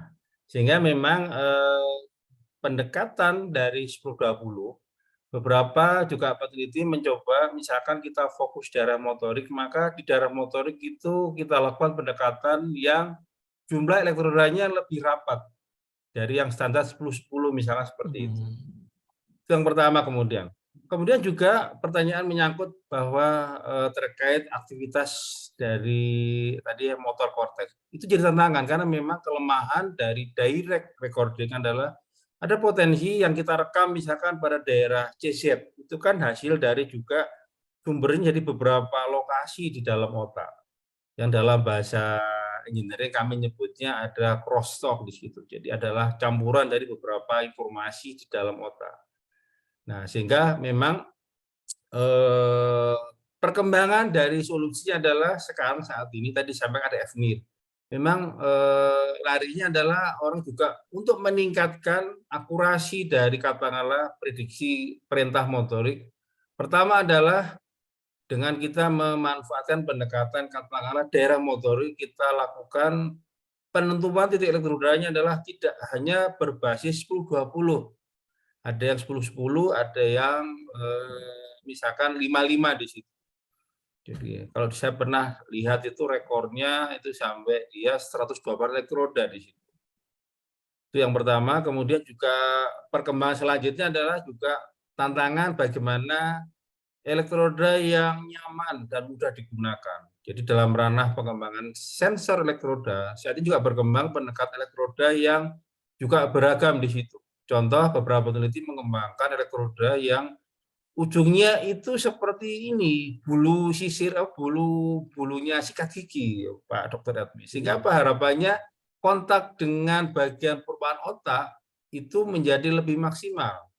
Karena memang pendekatan elektroda misalkan yang cup ya, elektroda yang dipakai di klinik itu juga musuh besarnya kan artefak, karena kan misalkan gerak di situ. Jika di situ juga nggak praktis kalau penggunaan katakanlah yang kita sebut sebagai wearable EEG. Itu yang pertama ya, terkait usaha-usaha itu. Kemudian juga tantangan berikutnya adalah yang ide yang berkembang juga memanfaat tadi untuk mengurangi cost load dengan mengevaluasi untuk verifikasi adalah dengan pendekatan source localization tadi. Itu yang saya coba pahami juga. Jadi jujur juga saya juga nggak punya teman ya di Indonesia untuk ini, dari saya mencoba untuk beberapa mitra juga, kebetulan bimbingan-bimbingan yang S3 membantu saya juga beberapa lulusan ya dari UK, Belanda juga akhirnya menjadi perlahan-lahan mulai paham lah tentang ini. Itu yang pertama, yang tadi bagaimana menangani permasalahan yang boleh jadi informasi yang kurang akurat ya terkait aktivitas misalkan grasping ya pada tangan. Kemudian contoh tadi dibandingkan yang mulai tumbuh ya, tadi disebut emotif ya Pak Edmi ya tadi ya. Emotif adalah contoh yang perkembangan dari wearable EEG yang paling klasik ya. Jadi saya juga punya koleksinya karena saya hobi ya, saya koleksi dari mulai yang paling populer itu Eurosky, kemudian yang Music EEG, emotif itu sekarang yang punya yang 32 elektroda. Jadi emotif sekarang bisnisnya bukan ke hardware Pak, software Pak. Softwarenya leasing semua, per bulan bayar, pinter dia. Jadi sekarang juga trennya misalkan kalau Bapak punya yang generasi 10 tahun lalu, elektrodanya masih yang disebut wet elektroda. Sehingga kalau salah penanganan cepat korosif ya di bagian elektrodanya. Yang sekarang mereka jual semua yang sekarang adalah dry elektroda. Sehingga dia lebih mudah di-maintain. Sehingga jualannya karena lebih awet alatnya, dijual softwarenya di situ. Modelnya sewa di situ. Itu yang contoh yang jadi memang dalam pendekatan untuk keperluan non medis, jadi emotif juga tidak terpaku dengan 10-20 di situ. Mereka hanya menggunakan misalkan yang emotif apa itu yang 14 elektroda, hanya dipilih daerah-daerah mana yang mudah untuk dipasangkan dengan bentuk perangkatnya di situ. Kemudian juga berkembang yang sifatnya open community. Salah satu yang saya ikuti juga, saya juga mencoba memanfaatkan salah satu startup ya dari MIT yang mereka memproduksi basis dari IC-nya Texas Instruments, itu yang disebut sebagai Open BCI. Itu dia menyediakan board-nya sampling 256, jadi yang minimalis 8 channel sampai yang paling tinggi 16 channel di situ. Dan sifatnya open untuk bisa di-develop. Jadi untuk melengkapi tadi yang pertanyaan dari Dr. Edmi adalah memang tantangannya adalah saya lihat adalah pertama adalah juga aspek sensor elektroda yang lebih pas ya, karena mungkin ukuran kepala jadi challenging di situ. Jadi misalkan pendekatan cup elektroda itu mudah, nyaman, tapi nggak selalu pas posisinya. Pendekatan yang menggunakan cup yang dipasang satu juga nggak mudah kalau nggak terlatih. Kami pernah belajar itu hampir 30 menit nggak bisa-bisa tuh. Saat direkam selalu noise-nya besar. Butuh kesabaran, apalagi yang rambutnya tebal, Pak. Susah sekali itu. Itu contoh hal-hal yang menarik ya dari sisi ini. Tapi itu realita, dalam klinik pun juga seperti itu kan, tantangan untuk bisa memasang elektroda secara maksimal. Itu mungkin sebagian yang mudah-mudahan bisa jadi sharing informasi yang ditanyakan Dr. Edmi PhD. Jadi aspek tentang neuroscience juga saya terus belajar bersama teman-teman, kalau kami dengan teman-teman di FK Unpad ya, kemudian juga teman-teman yang tertarik tentang permasalahan di psikologi juga Dr. Edri saat ini. Saya kurang teman jujur, jadi memang kurang banyak komunitasnya sehingga Ada kalau Dr. Edri di sini, kapan, Bro. jadi makanya saya coba merawat aja, punya mahasiswa pinter S3 di luar nggak pulang, ya udah nggak apa-apa lah, yang penting terus berkembang. Ini Ya, mohon izin nih Mas Marlin. Iya, silakan, Mohon izin Mas Marlin ya. Jadi saya bisa membayangkan makin lamanya waktu digunakan hanya untuk pasang EEG-nya aja, Prof. Karena pengalaman saya juga untuk 1020 aja, saya meminta mahasiswa jangan menggunakan electrocap karena tidak akan belajar. Pasang elektrodanya manual dan bisa 1 jam terpasang rapi aja itu udah luar biasa. Kalau jadi 10-10 mungkin 1,5 jam juga itu belum selesai hanya untuk masang elektroda. Dan itu menjadi satu tantangan ya Prof ya. Dan ini Prof, tadi juga karena Prof sudah sempat menyinggung terkait dengan applied neuroscience, dulu kami melakukan penelitian dengan topik neuro leadership dengan rekan dari Bank Indonesia. Kami waktu itu menggunakan EEG-nya adalah EEG Catwell, pasang satu persatu. Cuman kalau bicara terkait dengan applied neuroscience kan tidak praktis kalau menggunakan EEG sebesar itu. Sekarang akhirnya saya juga memiliki EEG emotif, tapi baliknya ke sana lagi. Kelemahan mendasar EEG emotif itu kan pemasangan elektrodnya rigid, Prof. Sementara yang namanya otak manusia ukuran berbeda-beda. Maka kalau untuk pasnya meletak elektroda yang diameter pemeriksanya hanya 2,5 cm, tentu yang paling bagus yang manual. Nah, sekarang pertanyaannya, di era sekarang orang menggunakan applied neuroscience. Saya perlu tanya ini karena sekarang menjadi visiting researcher di pusat riset kebijakan publik di BRIN, Prof. Jadi saya tidak mungkin menggunakan EEG yang medis, terpaksa menggunakan EEG motif. Kelemahannya adalah karena elektrodanya sudah rigid, ukuran kepala orang berbeda-beda, dan kalau kita menilai fungsi otak waktu berpikir harusnya kan wilayah FP1, FP2. Kalau EEG emotif itu tidak ada di sini, adanya di AF3, AF4. Nah, di sini saya muncul pertanyaan lagi, apakah Prof punya pengalaman dengan menggunakan MRI atau segala macam dengan keterbatasan wilayah jangkauan elektroda yang rigid. Tapi kita bisa menilai wilayah-wilayah tertentu yang sudah kita targetkan tanpa mewajibkan peletakan elektroda di tempat yang pas gitu loh, Prof. Itu pertanyaan saya tambahan. Dan ini mungkin masih banyak pertanyaan lain ya, Mas Marlin dari rekan-rekan yang lain. Jadi saya langsung aja ada permintaan ini. Mungkin nggak Prof dengar rekan-rekan dari Mas Marlin, Mas Panji, ataupun Prof, saya juga butuh rekan dari para engineer gitu loh. Saya paham neuroscience, paham tentang medis, tapi kalau disuruh olah data saya angkat tangan. Nah makanya kalau bisa sih, jika diperkenankan bisa collab dengan tempatnya Mas Marlin ataupun tempat Prof Supriyanto, tentu saya sangat berterima kasih. Mudah-mudahan bisa kolaborasi ke depannya Prof ya dan Mas Marlin. Sekian pertanyaan dan permintaan saya ya. Terima kasih banyak. Terima kasih. Pertama, jadi tadi yang pertanyaan terakhir, jadi itu yang juga untuk melakukan pengolahan data EEG saat ini. Jadi saya sebutkan tadi ada 2 tools yang relatif paling banyak diaju peneliti sedunia. Itu pun juga walaupun gratis, tapi memang perlu dikeroyok itu karena memang makin hari fungsinya makin banyak. EEG Lab itu luar biasa sebenarnya. Jadi kalau kita istilahnya ingin yang profesional ya harus siap-siap harga softwarenya itu seharga alatnya Mas Marlin. Padahal kalau kita tahu sinyal, ngapain beli 200 juta cuma dapat software gitu. Tapi kalau untuk klinik memang sudah tersedia. NeuroGate itu kalau kita lihat paket lengkap itu berapa ribu dolar itu. Kemudian yang lebih, jadi memang rata-rata basisnya adalah kalau yang kita punya MATLAB itu MATLAB atau yang seneng Python itu Python. Nah itu memang perlu dikeroyok itu. Karena perkembangan sudah lab itu 11 tahun ya, tapi di Indonesia komunitas juga belum berkembang itu. Padahal free itu di situ. Jadi kalau kita lihat menunya, itu memang harus paham ya permasalahan signal processing-nya memang agak dalam. Iya. Ya, emang kalau misalnya di-explore itu satu sistem EEG itu mungkin udah satu departemen PRE semua lab bisa masuk. Betul. Apalagi ini juga ini catatan Dr. Edwin. Jadi saya pelajari ya, kelakuan vendor itu suka format data itu macam-macam. Sehingga bagi peneliti yang awal itu frustasi. Tidak standar. Ada Catwell, ada yang dari Concordant, itu nggak persis sama formatnya. Jadi misalkan tadi emotif juga punya format sendiri di situ. Apalagi juga kebutuhan misalkan untuk menentukan koordinat posisi elektroda makin rumit lagi.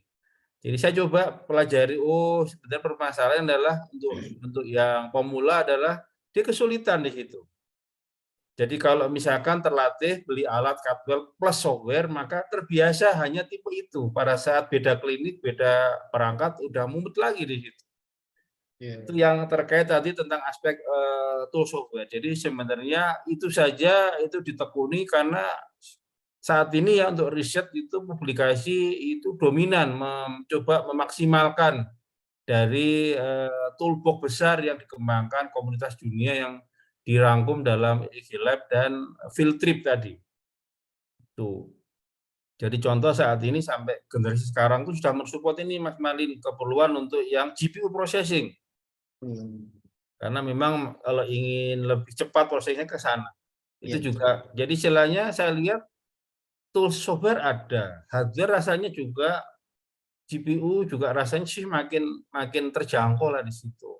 Jadi memang perlu kolaborasi agar aspek-aspek target penggunaannya itu terjawab. Kita bisa cari bagaimana solusi untuk bisa mendapatkan pendekatan tools yang lebih affordable lah untuk komunitas di Indonesia khususnya. Kemudian juga terkait masalah tadi elektroda. Itulah juga di banyak negara itu juga mulai memanfaatkan pertama adalah pengembangan dari misalkan dry elektroda, kemudian juga elektroda di custom. Itu juga kita tertarik dengan saya mencoba dengan era print 3D pun juga orang bermain elektroda itu di print, waduh. Jadi menyebutnya for print 3D. Jadi betul-betul kewalahan. Di hardware ini teman-teman juga yang di pusat teknik elektronika juga memanfaatkan beberapa ide ya dari board-board penguat yang sekarang juga makin affordable dan tersedia. Lagi-lagi juga fokus ya bagaimana supaya interface yang dikembangkan itu lebih berdaya guna menjadi challenging juga di situ. Jadi kalau saya lihat dibandingkan tahun 2000-an awal, itu kita ingat Pak Edmi, pertama kali teman saya S3 itu sampai data EEG itu di scanner dari kertas, kan di kertas. Tiba-tiba berkembang full digital, malah bingung kebanyakan data. Jadi dulu datanya terbatas juga bingung, sekarang datanya banyak juga bingung juga. Nah disitulah memang hari ini kita bisa sharing ya hal-hal yang memang menjadi menarik untuk kita bisa terus kembangkan karena pendekatan untuk keperluan brand imaging itu makin menarik untuk banyak aplikasi saya kira dalam waktu ke depan karena sudah merambah yang non medis tadi gitu. Tadi saya sampaikan. Neuromarketing termasuk pasarnya besar di situ. Orang nggak sakit hanya ingin mengetahui preferensi produk jadi ide juga. Gitu. Betul. Ya, itu baik. mungkin beberapa yang pernah saya baca, saya coba, saya pahami. Nggak semua yang mungkin terjawab, tapi paling nggak beberapa yang pernah saya tahu bisa dijadikan inspirasi bersama lah. Ya. Terima kasih tadi pertanyaan. Ya, mungkin Dr. Edmi masih ada. Cukup Mas Marlin. Terima kasih Prof. Supriyanto dan Mas Marlin. Terima kasih banyak. Ya, terima kasih Dr. Edmi. Mungkin saya lanjutkan lagi ke pertanyaan berikutnya ya, Prof. Di sini ada di kolom chat, ada terakhir cuman Mas Panji dong ya. Baik. Mas Panji. Dia bilang, menarik sekali presentasinya Prof. Supriyanto terkait dengan 3D imaging. Ada beberapa pertanyaan, ini ada dua. Yang pertama terkait dengan inverse problem. Bisa diceritakan computational cost untuk real time imaging. Dan yang kedua, beliau tertarik bagaimana strategi agar penemuan ini bisa dikomersialisasikan untuk non-medical atau medical use di Indonesia. Nah, ini tertarik dengan bisnis. Oke, terima kasih. Jadi yang pertama terkait problem itu, jadi rasanya justru saya melihat sekarang kan era misalnya cloud computing dan lain itu makin berkembang ya, sehingga justru tantangannya adalah terutama jujur saya sampaikan juga yang tertarik ya bidang-bidang tentang computational infrastructure juga masih langka di Indonesia. Jadi kalau lihat textbook dasarnya tentang misalkan problem pada EEG itu mungkin kalau nggak ditemani Mas Marit sudah pemula itu sudah bukunya nggak jadi dibuka itu. Karena matematiknya rumit sekali. Katanya bilang tentang bidang medik kok matematiknya rumit semua gitu. Banyak cacing-cacingnya gitu. Jadi saya juga memaksakan diri nih Mas Panji supaya ilmu ini juga pelan-pelan berkembang. Kalau nggak dimulai nanti orang bicara cuman alfa beta. Saya juga malu gitu. Bertahun-tahun publikasi cuman misalnya alfa beta. Gimana ini ya udah saya paksakan untuk pelan-pelan. Jadi kebetulan juga ada bimbingan saya S3, sempat S3 bidang-bidang tertentu itu, sehingga jadi mulai paham di situ. Jadi kalau masalah computational cost untuk real time imaging, saya kira dengan era sekarang ya, era GPU dan lain menjadi salah satu yang bukan masalahnya lagi-lagi adalah bagaimana mendevelop ya satu perangkat lunak, mengimplementasikan dari konsep-konsep komputasi yang saya kira sampai 2023 terus orang mencari karena problem kan solusi nggak unik ya. Bagaimana supaya dijamin solusinya itu pasti unik. Jadi solusinya ada belum tentu benar juga itu, sehingga macam-macam juga di situ. Itu kan selalu klasik ya masalah itu problem. Masalah komersialisasi. Jadi ini juga apa ya? Saya tuh kesel melihat ini neuromarketing itu mulai banyak yang masuk adalah konsultan dari luar.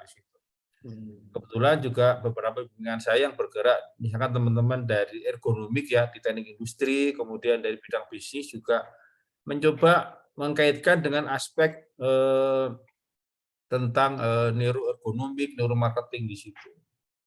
Jadi pernah dulu saya juga punya bimbingan hanya untuk mengevaluasi preferensi produk yang memang gambarannya orang tuh susah untuk menjustifikasi secara lisan, sangat private misalkan. Maka di situ jadi suatu kajian, misalkan preferensi waktu itu apa ya, jadi penelitian tentang preferensi dari tren ya, pilihan dari motif dan warna underwear. Itu kan contoh sensitif. Betul.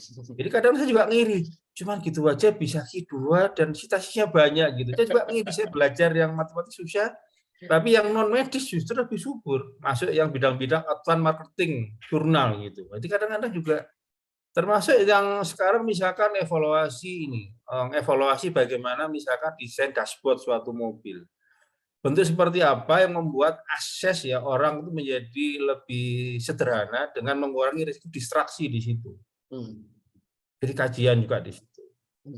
Jadi itu hal seperti saya kira apa ya di Indonesia itu justru masih berkembang itu. Jadi saya juga mencoba langsung masuk ke medis itu nggak mudah. Ya. Malah yang jadi dari si publikasi juga belum kadang-kadang kita awam ya kena masalah medical ethic, waduh. Karena kita lagi mencoba kita memang sharing dengan FK Unpad karena mereka sekarang juga kita punya rencana punya program baru multidisiplin dengan FK Unpad juga tentang ini sehingga kita nggak terlalu stres ngurusin medical ethics seperti itu. Ya.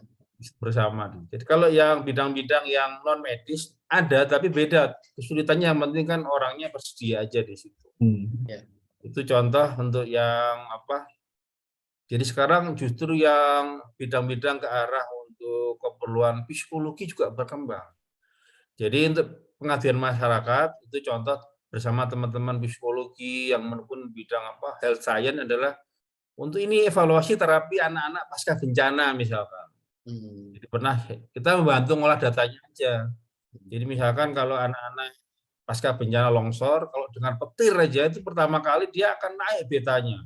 Dengan terapi secara psikologis dikasih mainan, kemudian dimotivasi, dicek 2 bulan lagi maka akan nggak sensitif jika dia diukur EKG-nya dengar suara halilintar. Itu contoh juga hal-hal yang dibutuhkan.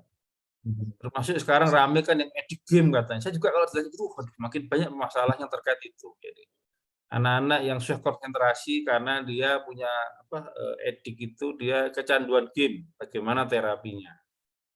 Jadi hal-hal yang juga makin luas di situ. Itu mungkin menyemangati Mas Panji.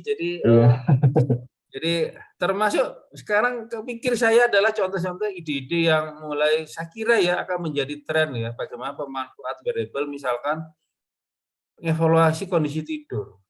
Jadi dengan perkembangan fleksibel elektrod ya, jadi bantal aja jadi elektrod dari situ. Jadi nanti kalau bangun tidur bisa cek apakah tidur dalam terpenuhi enggak gitu. Dilihat dari gelombang theta. Gitu. Kalau theta aja nggak muncul, kalau tidur kok beta terus pasti banyak dipikirkan ini.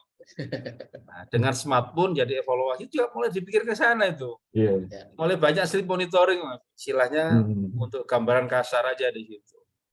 Ya betul, banyak ide sekali. Jadi ya ke sana lah larinya yang saya kira juga akan mempengaruhi ya pola bisnis karena saya kira juga smartphone itu ngarahnya untuk monitoring juga kan. Smartphone pakai apa lagi gitu. Sekarang mencari-cari aplik yang ke arah health. Itu mungkin sedikit sharing yang coba saya pahami, saya baca selama ini yang terkait tren kemana ini. Iya. Makasih Ya. banyak Prof sharingnya nih. Supaya Terima kita yang kasih. muda-muda nih bisa lebih semangat deh. Kadang kan kita apa ya, jadi peneliti kan salah satu mimpi kita kan penelitian kita tuh dipakai banyak orang ya. Betul. Nah itu mudah-mudahan ya kita sama-sama berusaha supaya mimpi kita tercapai. Thank you ya, makasih Pak. Terima kasih. Oke, sip. Terima kasih Mas Panji. Berikutnya, ini masih ada lagi, Prof. Masih ada satu orang penanya Silakan. terakhir. Nanti mungkin saya tambahkan pertanyaan-pertanyaan berikutnya. Saya juga ada beberapa pertanyaan. Baik, ini dari Pak Faisal Amri ya, dari Pusat Riset Mekatronika Cerdas BRIN. Yang pertama, protokol apakah yang dipakai untuk konektivitas antara hasil machine learning dari MATLAB atau Python dengan kontrol kursi roda microcontroller atau Raspberry dalam sistem BCI. Kemudian yang kedua, brain imaging yang dihasilkan apakah diproses secara real time online dari perekaman EEG yang langsung diproses atau dari sinyal EEG yang direkam terlebih dahulu offline kemudian baru diproses. Ya, kira-kira gimana? Oke, yang pertama tentang ini ya, protokol. Jadi Protokol. tadi kami saat ini memang masih istilahnya adalah untuk protokol konektivitas adalah kita memanfaatkan pertama adalah buat memang yang wireless EEG di situ. Jadi perekaman dari EEG pada bagian permukaan kepala itu akan dijadikan dasar untuk mendapatkan sinyal kontrol. Tentunya adalah dari proses tadi bagaimana kita mengkaitkan tentang keinginan dari user, misalkan kalau kursi roda ingin maju gitu, seperti apa di situ. Jadi tantangannya adalah memang pada saat fase awal adalah bagaimana membiasakan melatih calon user untuk bisa mengenerate ya dari keinginan dari suatu aktos gerak terhadap respon dari EEG-nya di situ. Jadi contoh pengalaman di awal kita harus merekam banyak titik untuk aktivitas misalkan perintah maju, belok kiri, belok kanan seperti itu.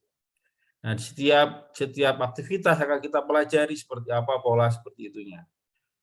Kemudian sebagian besar adalah sekarang adalah untuk keperluan protokolnya adalah dari itu adalah sinyal kontrolnya akan mendrive ya, misalkan menggantikan peran dari tombol-tombol kalau kita menggunakan wheelchair yang konvensional yang non BCI kan dia ada perintah maju berhenti seperti itu.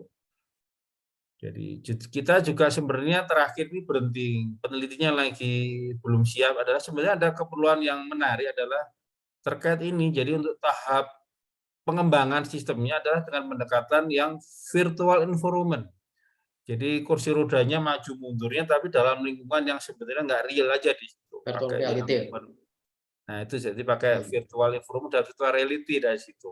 Hmm. Itu sudah disiapkan tapi belum waktu itu kena pandemi sehingga berhenti lagi. Jadi pandemi betul-betul juga membuat apa sedikit hanya melambat ya berhenti juga di situ.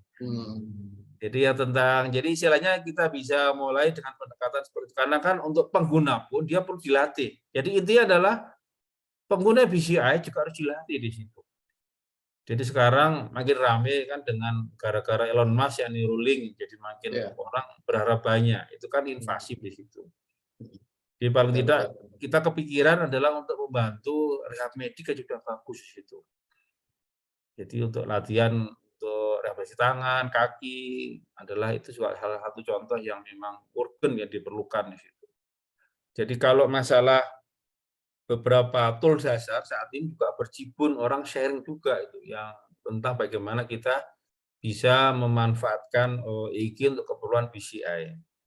Jadi yang paling klasik itu dulu Perancis tahun berapa tuh? Berapa puluh tahun? 10 tahun lalu sudah mulai berkembang bagaimana jenis-jenis open source ya tool untuk bisa dimanfaatkan dalam aplikasi BCI.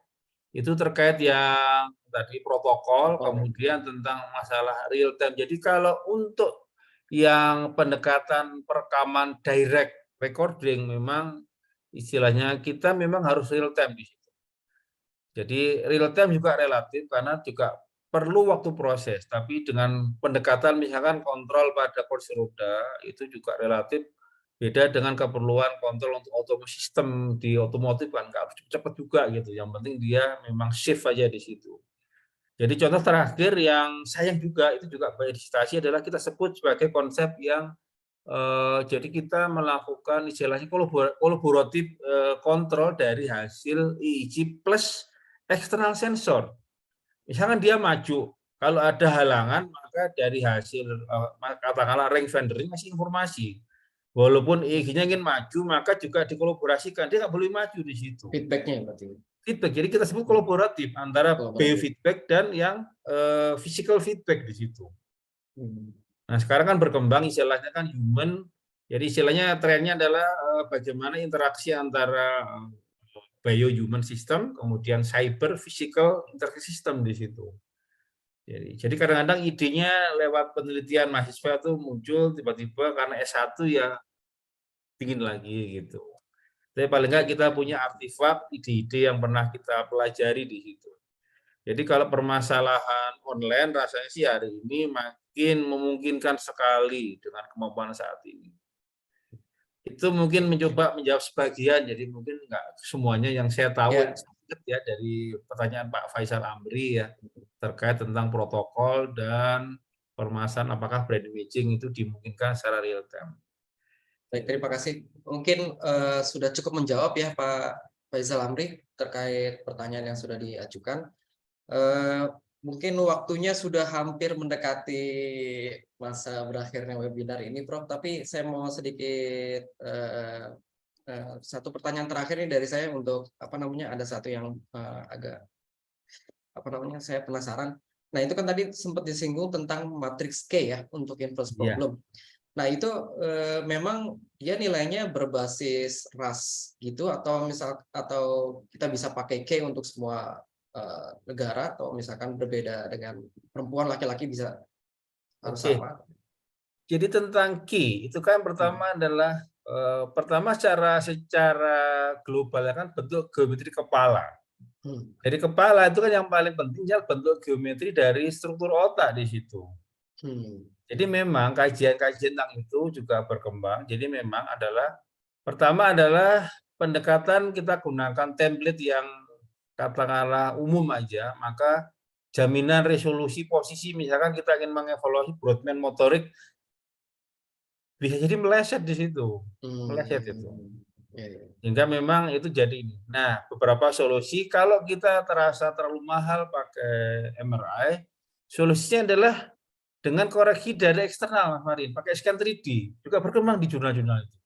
Sehingga kalau kita gunakan misalnya kepalanya rata-rata untuk wanita di Eropa dia punya seperti ini, di proporsionalitas saja di situ. Agar harapannya adalah otaknya juga disesuaikan dengan bentuk kepala. Asumsinya adalah proporsional di situ.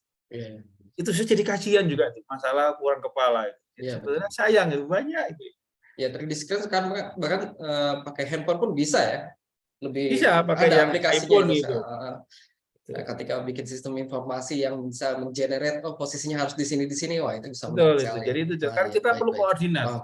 Iya. Jadi, makanya kalau yang advance sampai koordinat pun dia pakai seperti apa ya? Seperti pen koordinat. Kalau ditekan di bagian itu berapa koordinat. Jadi sebenarnya ini menariknya banyak aspek yang bisa dikeroyok. Bisa dikeroyok satu fakultas ini. Iya, jadi istilahnya memang kalau dia jurnalnya pun serem, jurnal banyak sekali tentang neuro gitu, dari yang medis sampai yang non medis. Ya, baik. Terima kasih atas jawaban-jawaban dari Prof. Supriyanto. Mungkin sudah tidak ada pertanyaan lagi ya. Mohon maaf, kita mungkin perlu akhiri. Sebelumnya saya coba kasih summary sedikit ya, bahwa dalam perkembangan EEG tomografi ini di Indonesia pada dasarnya sistemnya sebagaimana yang disampaikan sama Prof. Supri sudah cukup banyak ya, affordable, kemudian juga available untuk bisa kita kembangkan lebih lanjut. Nah, hanya memang challenge yang paling menarik dan paling kurang peminatnya ini sayangnya adalah di bagian evaluasinya ya, inverse problemnya. Di sini perlu ada pengembangan lebih lanjut, evaluasi lebih lanjut, dan perlu human resource tentunya ya. Dan sekali lagi memang target strateginya bagi para periset di bidang EEG ini kita perlu banyak sharing pengalaman penelitian seperti ini ya, untuk bisa mendapatkan teman-teman baru, rekan-rekan baru gitu, baik peneliti pemula maupun peneliti yang berkaitan dengan pengembangan sistem EIJ ini. Dan tentunya tak lupa buat teman-teman yang tertarik, sekali lagi mungkin bisa hubungi Prof. Supri ya, atau ke kami ya, ke PR Brin, apabila ingin menindaklanjuti penelitian-penelitian berikutnya, apabila ada yang tertarik dengan penelitian EIJ seperti ini. Nah, mungkin Prof. Supri ada yang mau disampaikan terakhir, kalau misalkan ada pesan-pesan atau apa gitu, boleh kami persilakan sebelum kami tutup. Jadi yang terakhir memang saya coba evaluasi ini Mas Fahri. Jadi dalam flow terakhir sebenarnya justru malah perangkatnya itu makin banyak. Jadi mungkin sampai di Jakarta ada sendiri namanya Pusat Otak Nasional. Saya pernah juga. Jadi kita juga bingung SDM juga di situ. Jadi EIJ, MRI itu makin banyak juga di situ. Tapi memang bagaimana mengintegrasikan jadi informasi yang berharga, karena database EIJ sendiri itu jadi ilmu sebenarnya.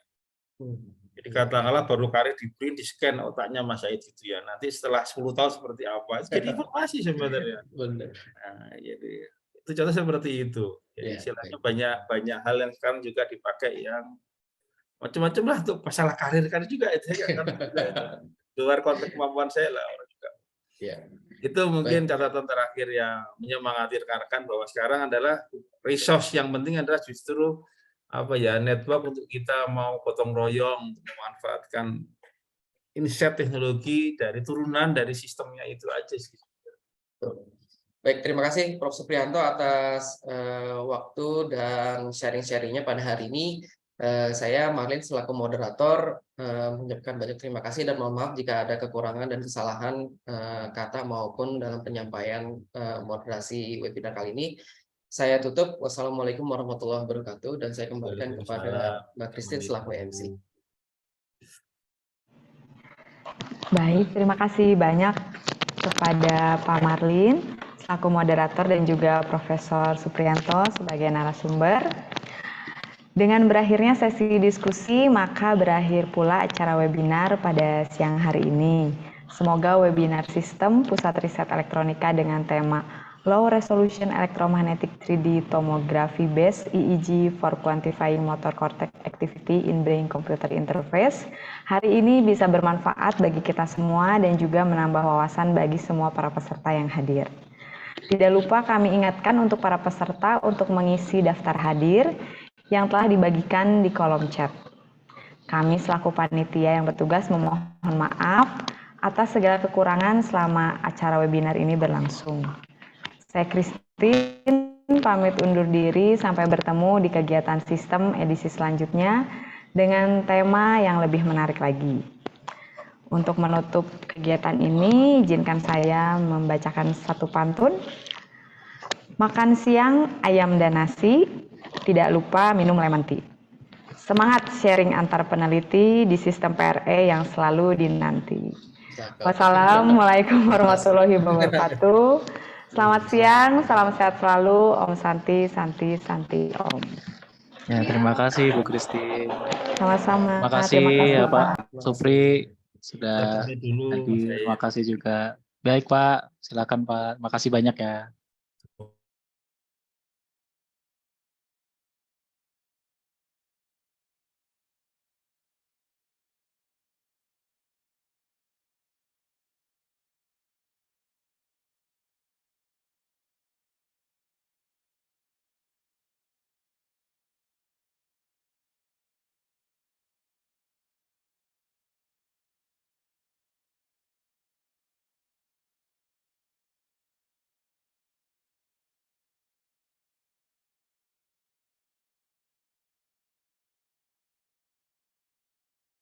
Ya, terima kasih Pak Zaid.